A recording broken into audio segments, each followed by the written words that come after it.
9월 27일 목요일 네트워크 뉴스입니다. 강원도는 평창 동계올림픽 특수로 부동산 개발과 거래가 활기를 띠었습니다. 그런데 정작 올림픽이 끝난 뒤 살펴보니 상가 공실률과 아파트 미분양이 크게 늘었습니다. 올림픽 열풍이 도리어 역풍으로 변하면서 강원도 부동산 경기도 바닥으로 떨어졌습니다. 이승훈 기자입니다. 평창 동계올림픽 선수촌이 있던 강릉의 한 택지입니다. 올해 말까지 아파트 4개 단지 5천 세대가 들어섭니다. 하지만 텅 빈 상점이 줄지어 있습니다. 건물 대부분에 임대를 알리는 문구가 내걸렸습니다. 올림픽이 끝난 뒤 상권 개발 분위기도 가라앉았습니다.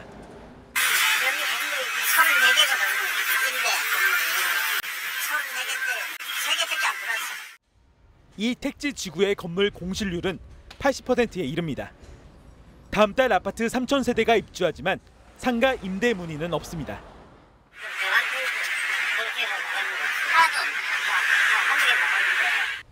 강원도의 아파트 매매가는 지난 2014년부터 15분기 연속 상승 기록을 세웠습니다.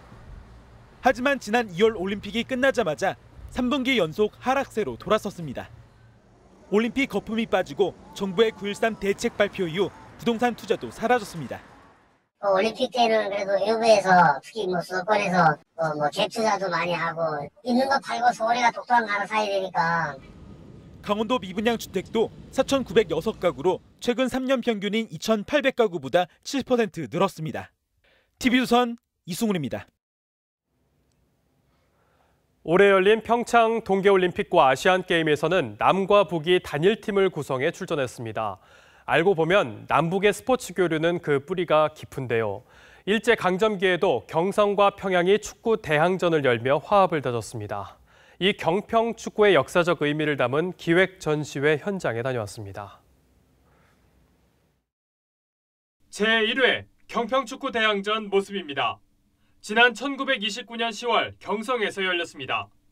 경성과 평양의 당시 경쟁 구도를 반영하듯 경기장이 관중으로 가득합니다. 당시 조선일보는 막상막하로 분전하는 광경이라며 보도했습니다. 서울과 평양의 도시대항 경기였던 경평축구는 1946년까지 8차례 이어졌습니다. 서울의 옛 동대문 운동장과 평양 기림리 공설운동장을 오가며 경기가 열렸습니다. 라이벌 관계가 있지 않나, 자부심이나 이런 것 때문에. 근데 되게 흥미로운 내용인 것 같아요, 그건. 경평축구 대항전의 역사적 의미를 담은 전시회입니다. 경성축구단은 빨간 상의의 V자 모양을, 평양축구단은 가슴에 평자를 새긴 게 특징이었습니다. 당시 축구단 모습을 배경으로 기념사진을 찍을 공간도 마련되었습니다. 1990년 서울에서 열린 남북통일축구대회 기록 영상도 선을 보였습니다. 45년 만에 다시 열린 경평축구였습니다. 경평축구 대항전이 현대에 이르러서 다시 열린다면 남과 북이 이렇게 좋은 관계를 유지하고 있을 때 남과 북이 다시 만나서 대통합할 수 있는 어떤 장이 될 수 있지 않을까 합니다. 경성의 풋볼 그리고 경평축구를 주제로 한 이번 전시회는 다음 달 11일까지 이어집니다. TV조선 차정수입니다. 서울시는 자투리 땅에 만든 도시 텃밭이 지난 7년 동안 6배 늘었다고 밝혔습니다. 지난 2011년 29헥타르였던 서울시내 도시 텃밭은 올해 축구장 238배 넓이인 170헥타르까지 늘었습니다. 서울시는 앞으로 전문가가 맞춤형 진단을 내리는 텃밭 관리 클리닉을 운영해 텃밭을 더 체계적으로 관리할 계획입니다. 서울 이촌 한강공원 논습지에서 멸종위기 2급 식물인 가시연이 발견됐습니다.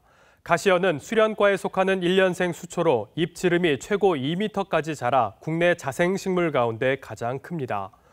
주름진 표면에 가시가 돋아나는 특색이 있고 늪지와 연못에서 자라며 자색의 꽃이 7, 8월에 핍니다.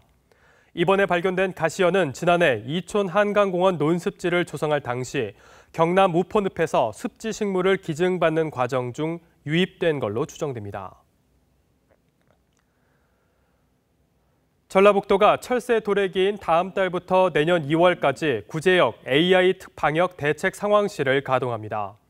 전북은 상황실 운영을 통해 구제역 AI 발병 신고 체계와 이동 가금류 관리 등을 강화할 계획입니다. 방역대책 상황실은 전라북도와 14개 시군, 축산위생연구소, 본지소 등 모두 24곳에 설치됩니다. 경상북도가 협동조합을 만들어 창업에 도전하는 청년에게 1,000만 원을 지원합니다. 경북은 만 19세부터 39세 이하 청년 3명이 포함된 청년협동조합에 창업 자금을 지원합니다. 대상은 경북에 거주하는 청년을 포함하고 다른 기관의 지원을 받지 않아야 하며 창업 아이디어가 있어야 합니다. 경상북도는 심사와 교육을 통해 최종 10개 팀을 선정할 계획입니다. 전남 광양시는 오는 2022년 관광객 500만 명을 목표로 하는 관광진흥 기본 계획을 수립합니다. 백운산 4대 계곡에는 가족공원과 힐링 쉼터를 등을 설치하고 섬진강에는 해양 레저 체험 공간을 조성합니다.